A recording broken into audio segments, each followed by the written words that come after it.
ॐ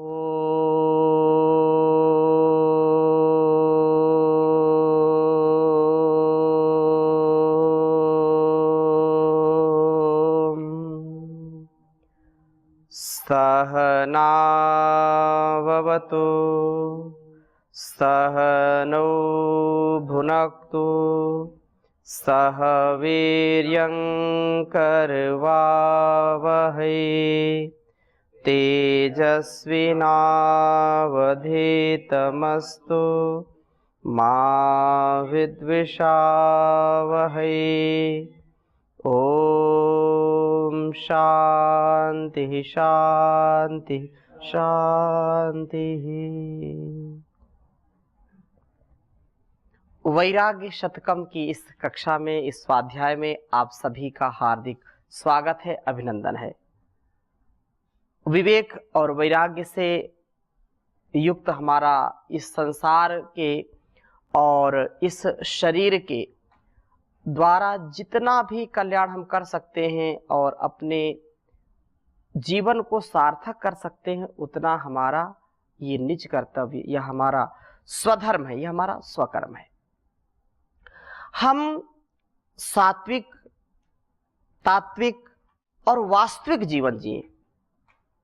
जीवन में हम जब बहुत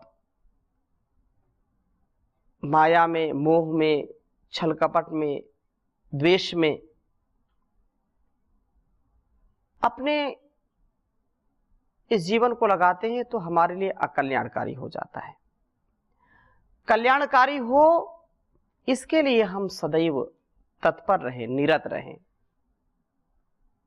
कि हमको तत्व ज्ञान से युक्त होना है और अपने संपूर्ण जीवन का जो आधार है, उस जगदाधार, उस परम पिता परमेश्वर को मूल में रख करके, अपनी भूल को सुधार करके हम अपने जीवन को सुगंधित फूल बनाएं। जो मूल में भगवान को, गुरु को रखता है, वह हर परिस्थिति में खिलता हुआ फूल होता है, और जो इनसे भटक जाता है वो मिट्टी बन जाता है, धूल बन जाता है, और वो कभी भी उत्कृष्ट जीवन नहीं जी पाता है। निरंतरता से हम स्वाध्याय कर रहे हैं और पिछली कक्षा में हमने चर्चा की थी जीवन की अल्पता, क्षणभंगुर है जीवन, तपस्यन्तः सन्तः, इस विषय में चर्चा की थी। और आज ज्ञानी के लिए केवल तपस्या ही सर्वोत्तम है, इस विषय में चर्चा करेंगे। ज्ञानी व्यक्ति के लिए क्या है? तपस्या। जो तपस्या है व्यक्ति को महान बनाती है। जो तपस्या नहीं करता है वो कभी महान नहीं बन सकता है। तपस्या हर प्रकार से, हर क्षेत्र में की जाती है। धन, ऐश्वर्य, यश, कीर्ति भी पानी है तो उसके लिए भी तप करना पड़ता है। गृहस्थ में भी हो, वानप्रस्थ में भी हो, तो भी तपस्या करनी पड़ती है अपने जीवन, घर परिवार और संसार को चलाने के लिए। विद्यार्थी काल में है तो विद्यार्थी काल में भी तपस्या आवश्यक है। बिना तपस्या की विद्या नहीं आती। सुखार्थिना कुतो विद्या, सुखार्थिना कुतो विद्या, और विद्यार्थिना कुतो सुखम। सुखार्थी व त्यजेत विद्याम, विद्यार्थी व त्यजेत सुखम। ये एक म्यान में दो तलवारें नहीं आती, सुख और विद्या, सुख और विद्या। अगर विद्यार्थी सुख चाहता है तो विद्या नहीं प्राप्त करेगा, क्योंकि तप नहीं करेगा। इसके लिए सहन करना पड़ता है, इसके लिए हमको निरंतर लगे रहना पड़ता है। ये स्थूल व्यवहार है। स्थूल व्यवहार में भी तपस्या बहुत आवश्यक है। और फिर जब परमात्मा का साक्षात्कार की बात हो, जब ब्रह्म के ज्ञान, मतलब ब्रह्म ज्ञान से युक्त होने की बात हो, तब तो और क्या कहना, तब तो और तप करना पड़ेगा। तप के बिना कुछ भी संभव नहीं है, इसलिए तप बहुत आवश्यक है। तप की महिमा के विषय में बता रहे हैं। दुराराध्यास्यामि तुरगचल चेता क्षितिभुजो, दुराराध्यास्यामि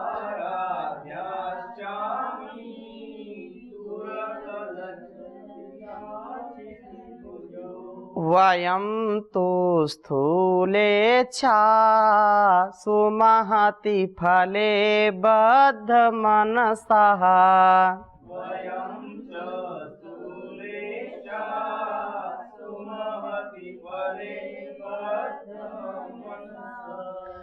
जरा देहं मृत्युर्हरति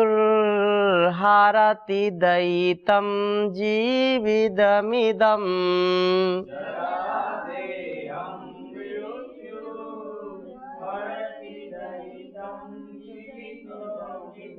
सखे नानाश्रेयो जगति विदुषेऽन्यत्र तपसः सखे नानाश्रेयो जगति विदुषेऽन्यत्र तपसः तुरग चलचित्ताः अमीक्षिति भुजः दुराराध्या वयं तु स्थूल इच्छा सुमहति फले बद्ध मनसा जरा देहं मृत्यु इदम दयितम जीवितम हरति सखे जगति विदुषः तपसः अन्यत्र न श्रेयः। कह रहे हैं कि तुरग चलचित्तः, तुरग बोलते हैं घोड़े को, तुरग चलचित्तः घोड़े के समान चंचल मन वाले, घोड़ा बहुत चंचल होता है, और ये राजा लोग जो राजाओं की आराधना अत्यधिक कठिन है, घोड़े के समान चंचल चित्त वाले इन राजाओं की आराधना अत्यंत कठिन है।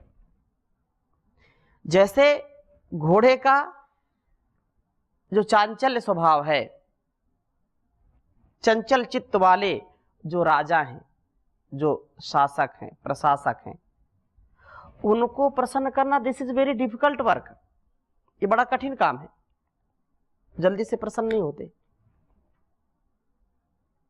और हम लोग तो बड़ी इच्छा वाले, अति महान फल से बंधे हुए मन वाले हैं।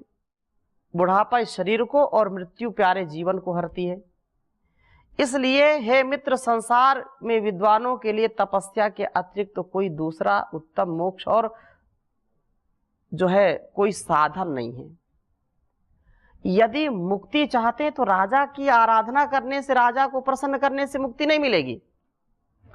बड़ी बड़ी इच्छा रखें, बहुत बड़ी कामना है कि हम ये बन जाएंगे, वो बन जाएंगे, कामना करने से कोई हम बैठे बैठे मुक्ति पा जाएंगे, कोई पाएगा क्या? नहीं पा सकता। स्थूल इच्छा या सूक्ष्म इच्छा भी, उसके लिए तप करना पड़ेगा। ब्रह्म को प्राप्त करना है, मुक्ति को प्राप्त करना है तो तप करना पड़ेगा। क्यों?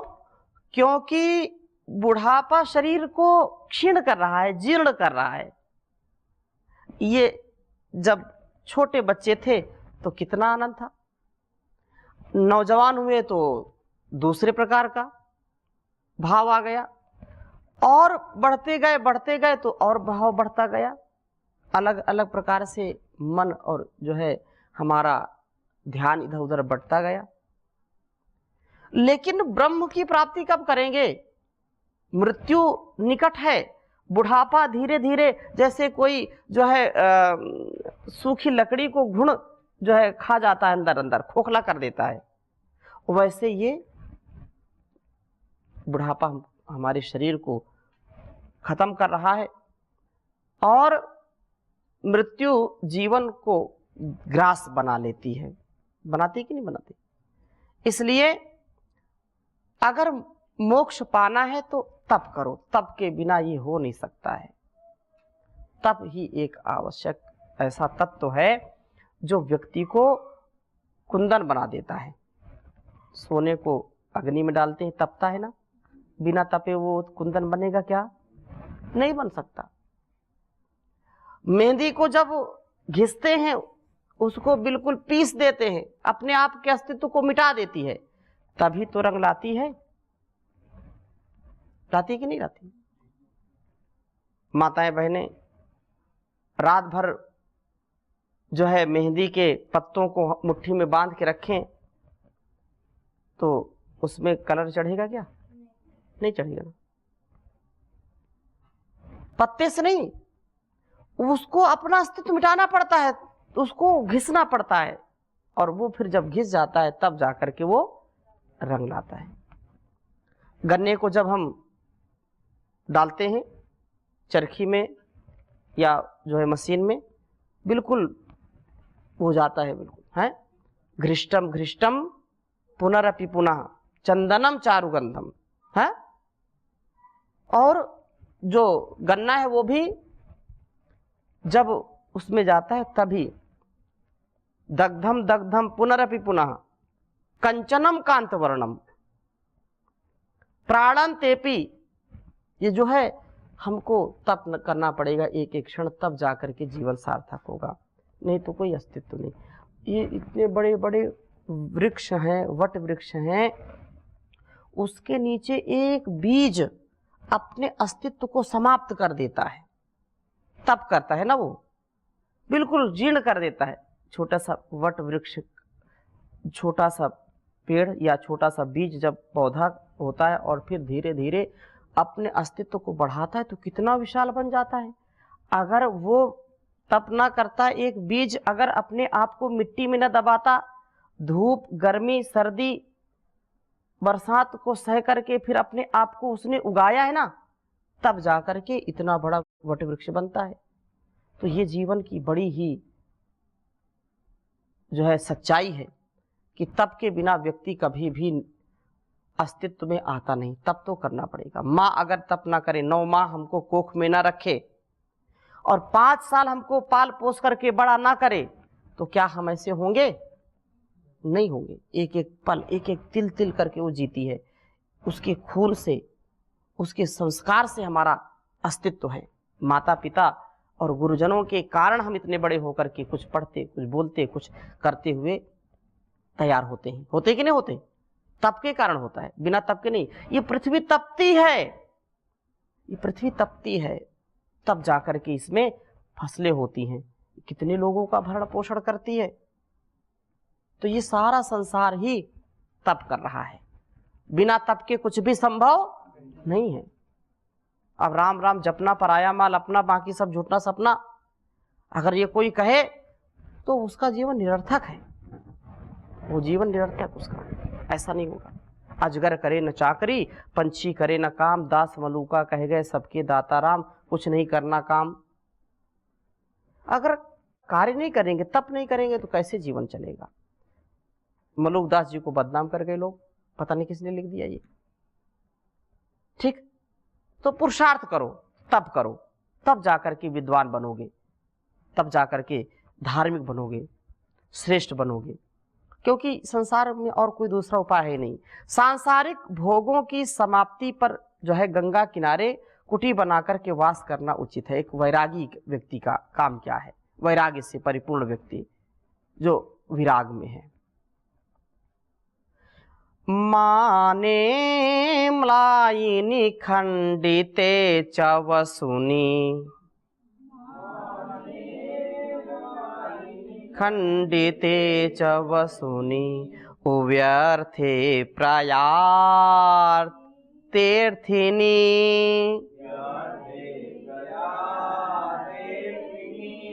क्षीणे बंधुजने गते परिजने,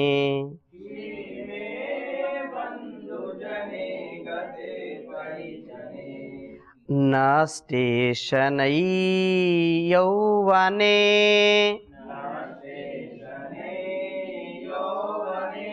योक्तं केवलमेतदेव सुधियाम्,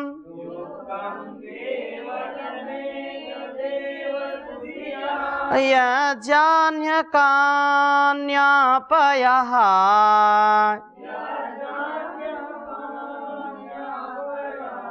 अपूताग्रावगिरीन्द्र कंदरतटी, कंदरतटी कुंजे निवासः क्वचित्, कुंजे कुञ्जे निवासः क्वचित् माने म्लायिनी वसुनी खंडिते चा अर्थनी व्यर्थ प्रायते बंधुजने क्षीणे परिजने गते यौवने शनै शनै नष्टे सुधिया जहन्तु कन्या पयः पूते गिरीन्द्र ग्राव कंदर तटी क्वचित कुंजे निवासा एतत् एव केवलम युक्तम, एतत् एव युक्तम मात्र उचितम।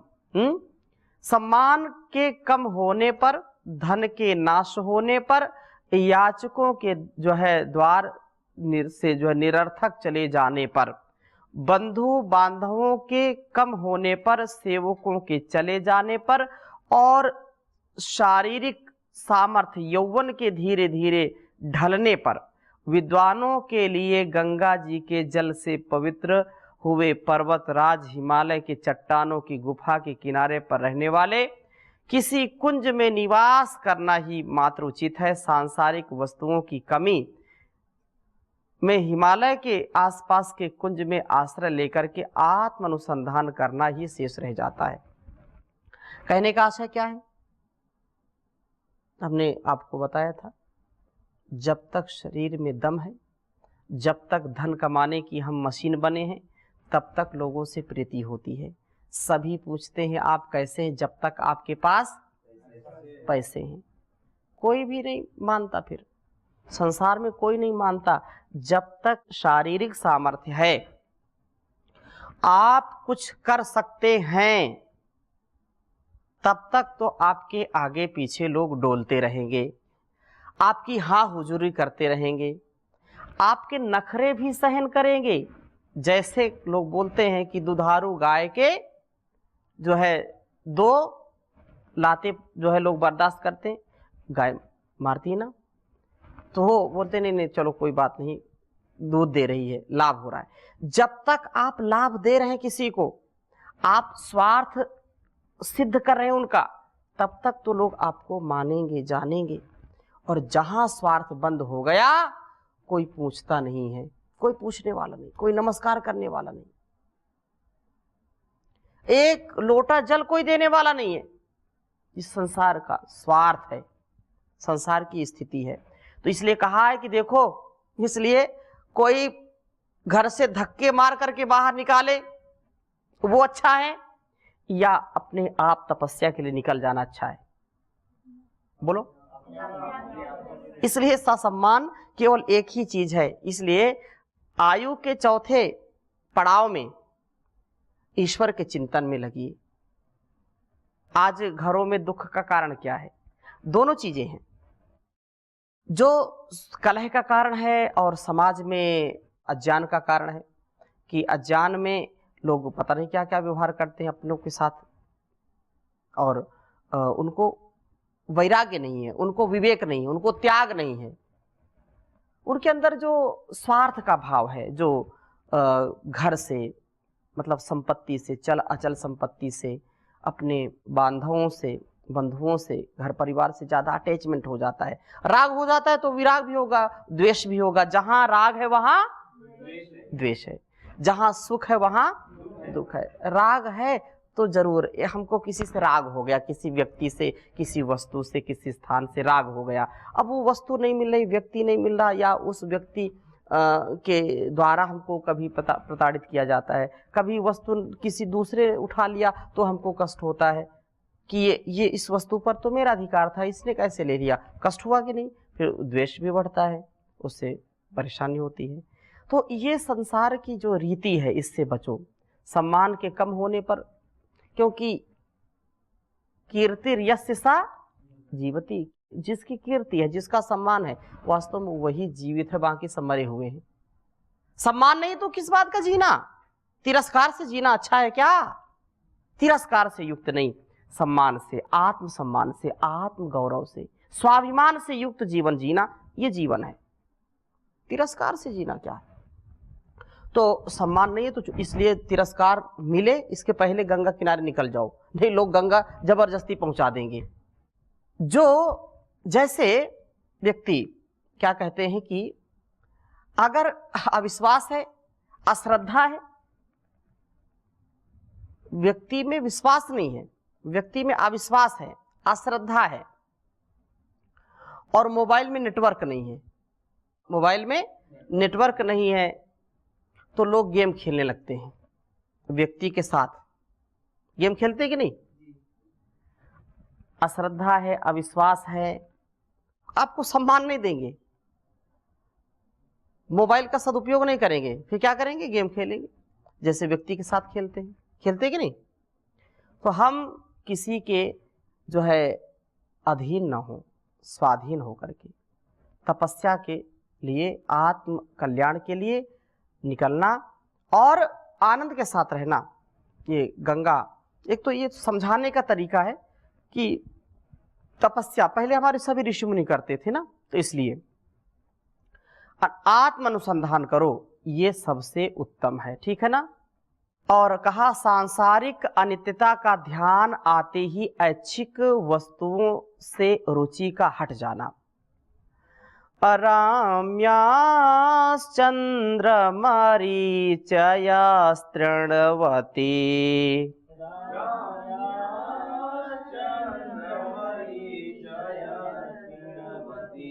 अराम्यान्वनान्तस्थली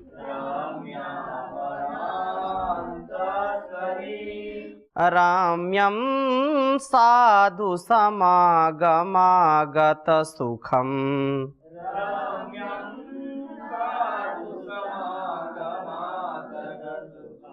काव्येषु राम्यः कथाः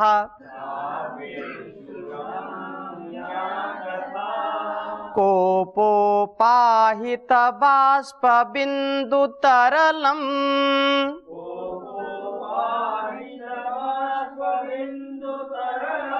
राम्यं प्रियायां मुखम्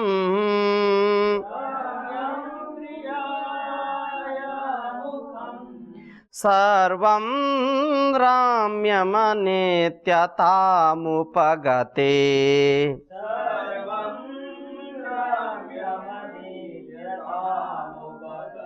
चित्ते न किञ्चित् पुनः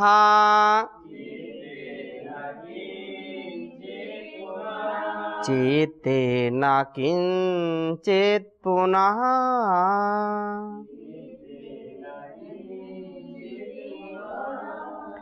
चंद्रमरीचयः रम्याः तृणवती वनान्तस्थली रम्याः साधु समागम आगत सुखम रम्यम काव्य कथा रम्याः कोप उपाहिता वाष्प बिंदु तरलम प्रियाया मुखम रम्यम सर्वम रम्यम पुनः चित्ते अनित्यताम उपगते न किंचित रम्यमस्ति।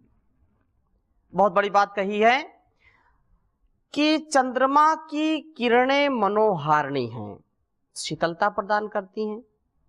किसको अच्छी नहीं लगेगी?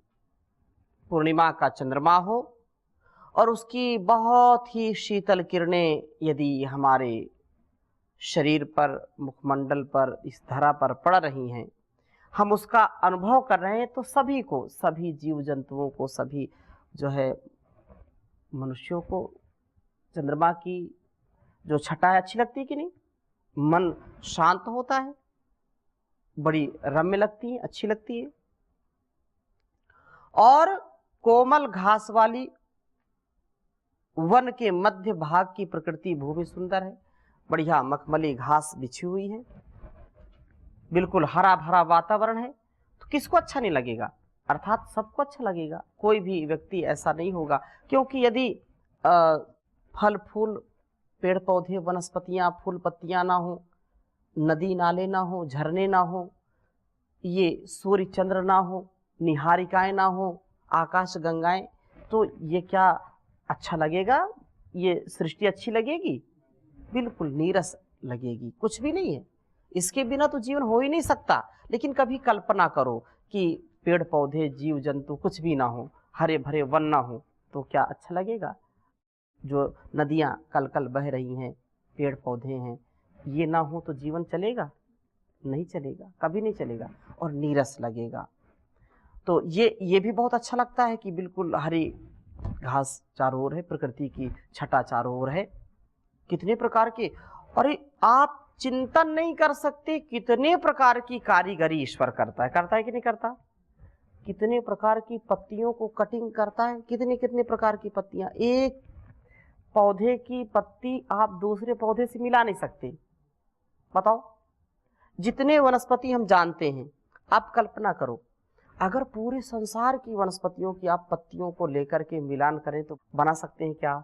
लेकिन वो ईश्वर ने सबको अलग अलग बनाया है। एक जैसी पत्ती लगती है तो भी आप देखेंगे उसका रंग, उसका स्वरूप, उसकी धाराएं, उसकी कटिंग, ओहो गजब। किया कि नहीं किया, ये प्रभु की कृपा है। और फल भी अलग अलग प्रकार के, कितने प्रकार के फल बनाए।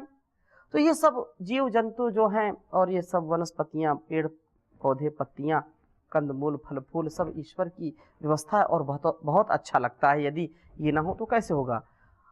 सज्जनों के सत्संग से प्राप्त सुख आनंदमयी है। किसी को कोई समस्या है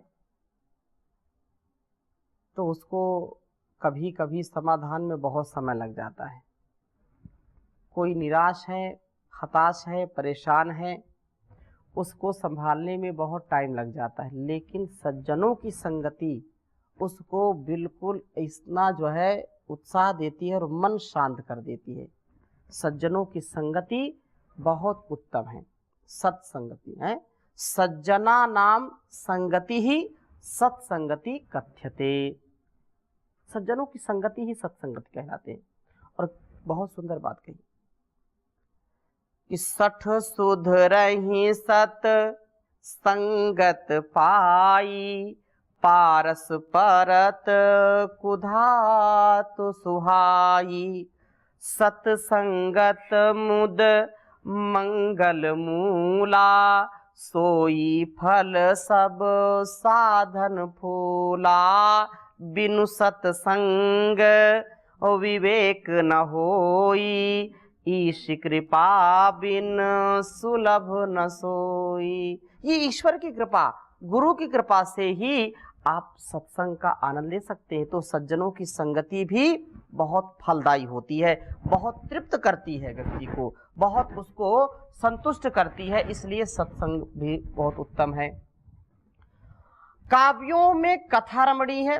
कथा चाहे छोटा बच्चा हो बड़ा, उसको कथा सुनाओ, उसको जो है चर्चा करते रहो। चर्चा में कोई खर्चा है नहीं, उसमें लोग रस लेते हैं, रुचि लेते हैं कि नहीं। फिर क्या हुआ, फिर क्या हुआ, ऐसे लोग सुनते रहते हैं, अच्छा लगता है। तो कथा में भी बहुत आनंद आता है। क्रोध से उत्पन्न आंसुओं के बिंदुओं से भीगे हुई जो प्रिया का मुख रमणी है, ऐसे सभी सुंदर वस्तुएं सुंदर भी फिर भी मन में जो है अनित्यता को प्राप्त होने पर कुछ भी सुंदर, मतलब सब कुछ संसार में अच्छा लगेगा, सुंदर लगेगा, लेकिन ये परमानेंट नहीं है। क्या है ये? परमानेंट नहीं है, ये क्षीणता को प्राप्त होने वाला है। जो बात कही है, चाहे मनोहारिणी चंद्रमा की हो, कोमल घास की हो, वन की हो, प्रकृति की हो, सत्संग की हो, कथा की हो, या जो है स्त्री का या पुरुष का जो भी सौंदर्य है वो क्या है? अनित्य है। क्या है वो? अभी जैसा है वैसा हमेशा नहीं रहेगा, ठीक है ना, वो अनित्य है। इस बात को सोच करके कुछ भी अच्छा, इसलिए जो नित्य है उसकी ओर चलो, जो नित्य है उसकी ओर चलो, उसकी ओर लौटो, और वो नित्य सदा आनंद देने वाला है, आनंद की क्वालिटी को बढ़ाने वाला है। आगे और हम चर्चा करेंगे, अभी यहीं पर विराम लेते हैं। ओम शांति शांति शांति।